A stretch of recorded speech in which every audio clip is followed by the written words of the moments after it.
Hammaga assalomu alaykum do'stlar. Sizlar bilan Lochin 5 va bugun biz sizlar bilan zona dasturini haqida gaplashamiz. Endi so'rashingiz mumkin zona dasturi nima o'zi deb.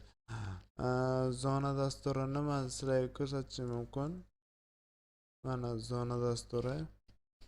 Zona dasturi yordamida sizlar dasturlar, kinolar va o'yinlarni ko'chirib olishingiz mumkin bo'ladi. Uni hatto televizor ko'rishingiz ham mumkin. Mana ko'rishingiz mumkin kinolar, serial,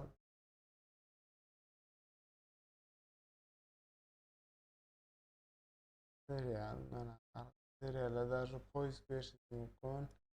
O'yinlar,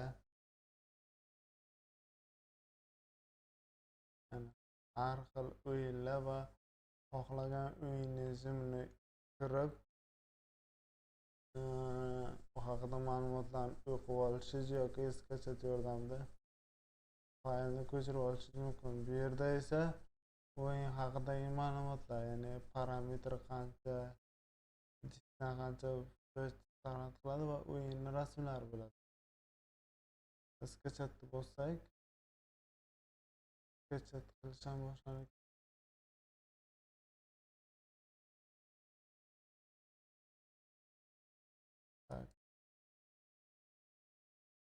Mana уже skachat ham qilibdi.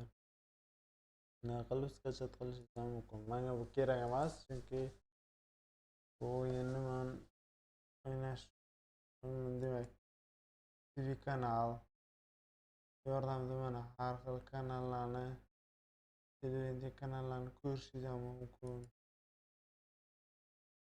Mana muzika to'p bo'lishi mumkin. Radio, sport, yana bir qancha ma'lumotlarni bu yerdan ko'chirib olishingiz mumkin. Demak, buni qanday qilib o'rnatamiz? Buning uchun biz operatsion bironta brauzer kiramiz. Google manda bo'laveradi. Zona yozamiz. Zona va zona ofitsialniy Android bu. Zona talabi. Zona filmi. Bu Apple qurilmalarida va Android ya'ni Play Marketda ham bor, mavjud. Demak, zona soft portal.